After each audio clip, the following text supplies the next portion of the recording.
Today, we're introducing a real horror case that happened in Japan. How did the Peeping Man get killed inside a narrow septic tank? On March 11, 2011, an earthquake and tsunami hit Fukushima, Japan, causing significant damage to the Fukushima nuclear power plant and radiation leaks. These combined events make Fukushima well known internationally. Today, however, we are not going to talk about that particular event, but rather a peculiar and unsolved case that happened there 30 years ago. On February 28, 1989, a 23-year-old elementary school teacher finished her work at around 6 p.m. She walked back to her dormitory, which was not far away from the teaching building. It was winter and it was freezing outside. It was 6 o'clock in the evening and already darkness had set in. She shared the dormitory with other teachers. Everyone stayed in a single room and there was a toilet in each room. The toilet in her room was used by her exclusively.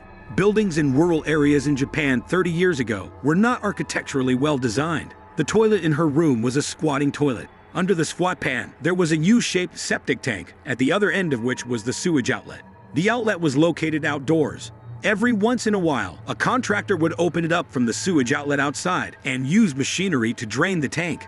That night, after using the toilet, the teacher just happened to look down into the tank and noticed a shoe down there in the darkness, which unsettled her. She went outside and opened the lid, trying to figure out what was inside. She took a look and spotted a human leg. She was shocked and screamed. She ran and called her colleagues for help. Soon, the principal and some of her colleagues arrived at the scene. They confirmed that it was a human body and there were no shoes on his feet. Panicked, they decided to call the police. When the police arrived, they tried to reach the body despite the awful smell from the waste. They wanted to pull the body out by the legs, but the body appeared to be obstructed by something.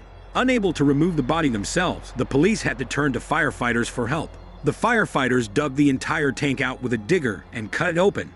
By the time they managed to remove the body from the tank, the individual had been dead for some time. It was an adult male. He died with his body in a very strange posture. He was lying on his back, with his face looking up to the toilet. His body was in a squatting position, with his knees bent towards his chest and his hands crossed over his chest, holding a neatly folded shirt. He was topless and was only wearing trousers. It seemed he was peeping at the teacher going to the toilet. The body had been soaked in the tank for days.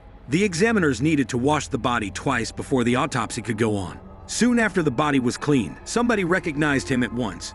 The male was called Naoriyuki Kano, 26 years old, a well-known man in the village. According to the forensics, Naoriyuki died on the 26th of February. There was no major trauma or injury found, other than some bruises on his elbows and knees. The police concluded that his death was caused by hypothermia. In other words, he had frozen to death. The police found no evidence of murder, so they concluded the case as accidental death, while inappropriately peeking at a woman on the toilet. Naoriyuki's father and the villagers could not accept the conclusion. He was such a promising young man. People didn't believe this was in his character, or that he was capable of such a thing.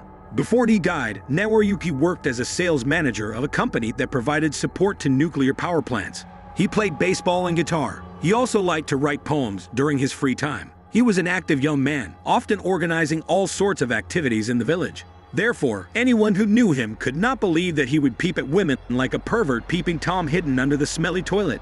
The villagers had doubts about the conclusion. Although there were many suspicions about this case, it doesn't simply look like an accidental death. The local people and people from the nearby village asked for a retrial of the case.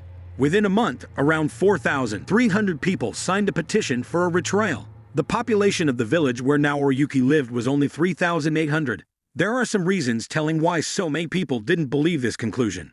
The first one, which is also the most important one, how did he get into the tank through the pipe? The septic tank pipe has a symmetrical design. The diameter is only 36 centimeters. One end of the pipe was the sewage outlet located outside of the building, while the other end was the toilet. The diameter of the toilet is just 20 centimeters because the squatting pan takes up some space. There is no way Naoriyuki could enter through the toilet with his body size. It is more possible that he went in there through the outlet. Naoriyuki's height was around 170 centimeters, while the diameter of the outlet is only 36 centimeters. It is almost impossible to enter the pipe by himself and maintain that posture. Later, Naoriyuki's father did an experiment. He put together the pieces of the pipe that they cut out. There is no way for a man to get in the pipe by himself, whether with or without clothes on. Naoriyuki must have known it is extremely hard to get inside through the pipe and that he might not be able to get back out. How desperate was he to risk his life to peep at the teacher? Anyone sound of mind would not do that. The second reason lies in the weird posture. This happened in February. It is very cold at this time of the year in Japan. The temperature is even lower in a wet space like the septic tank. According to the data, on the day he died, the snowfall accumulated as high as 20 centimeters. In such cold weather, Naoriyuki was shirtless and was found holding onto a pile of neatly folded clothes on his chest. It doesn't make sense. Also, there was limited light in the toilet, making it incredibly dark. He probably could not see anything, not to mention to peek from under the toilet. The third reason relates to no major injuries on his body. According to the forensic medical report, there were only minor scratches on Naoriyuki's elbow and knee. No other major injuries were found. The low temperature was what caused his death. He was believed to have entered the pipe while he was alive and frozen to death afterward. It is impossible to get inside the pipe after he died.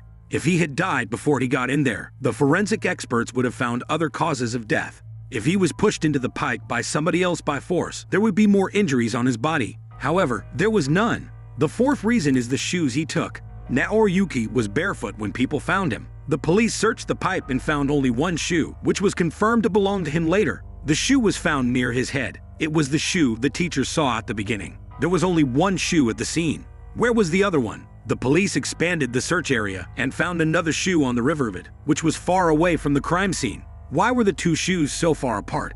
The fifth reason, the relationship between Naoriyuki and the female teacher. Naoriyuki not only knew the female teacher, but he also got on well with her boyfriend. The teacher was once on the receiving end of phone harassment. Naoriyuki and her boyfriend recorded the calls and handed the tape to the police. Naoriyuki had been helping investigate who was behind these suspicious phone calls. It is clear that Naoriyuki, the teacher, and her boyfriend were friends, and he had a good relationship with them. They also knew each other's schedules. The sixth reason, the timeline.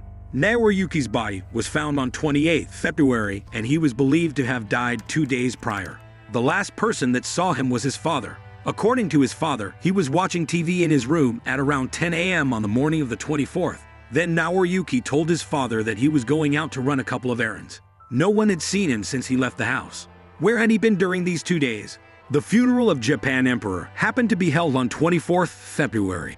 Those few days were Japan's National Memorial Day, and everyone was on a public holiday.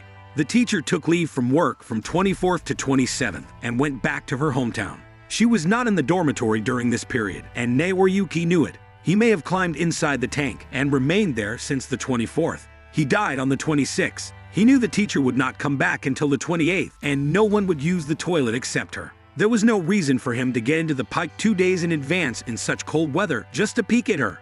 The seventh reason, Naoriyuki's car. While the police were searching around the crime scene, they found Naoriyuki's car was parked in the car park near the dormitory.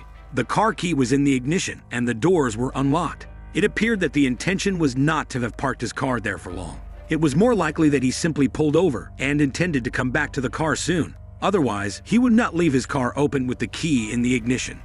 The eighth reason, the female teacher. Some people suspected that it was the female teacher who killed Naoriyuki. The light in the toilet was very dim and the toilet pit was quite deep. What were the chances that she spotted the shoe in such conditions? What's more, after she saw the shoe, she didn't call for help immediately. Instead, she went outside to open the lid of the outlet by herself. That was quite a brave move for a young woman. Could it be possible that the teacher murdered Naoriyuki and faked it all, with the pretense that Naoriyuki was hiding there to peek at her, and then she opened the lid to let other people see for themselves? However, there was no evidence suggesting that the teacher was the murderer. Also, the teacher didn't have any motive. The ninth reason, the nuclear plant incident. 1 month before Naoriyuki died, an accident happened at the company where he worked. There was something wrong with a welded joint in a circulation pump of number 3 reactor, which caused leakage of metal fragments. Number 3 reactor had to be shut down. The person in charge of the reactor committed suicide soon after, who was a colleague of Naoriyuki. Could this incident be linked to Naoriyuki's death? The 10th reason, the election of the village chief. 10 days before Naoriyuki's death, there was an election of the village chief. One of the candidates asked Naoriyuki to help with his election speech to solicit votes, because Naoriyuki was an articulate young man. At that time, there were 2 opposing views toward nuclear plants. Those in support of building nuclear power plants thought that the power plants could improve the local economy, introduce more jobs, and stimulate the local development of the surrounding areas. Those against the power plants were concerned that they may be harmful to human health. The 2 sides quarreled bitterly. They both hoped the village chief would be on their side, because the village chief had certain powers in deciding whether the nuclear plants should be kept or not. Some suspected that Naoryuki might have inadvertently discovered the shady deal behind the election, and so offended somebody, which got him killed. Judging from the timeline of Naoryuki's death and the motive, his death could have some connection with the election. This was also a concern to some local villagers. But still, how he got into the pipe was the biggest misery. In the end, the police concluded the case was an accidental death. However, those suspicions were still unexplainable, and the police did not have a retrial of the case because they found no evidence of foul play. They couldn't find any new leads or evidence. It became another unsolved case in Japan. Until today, some people believe it was not a simple accident, but an elaborate murder. Perhaps Naoryuki was the only one who knew the truth. This is Horror Mysteries Channel. Enjoy and subscribe to know more mysteries around the world.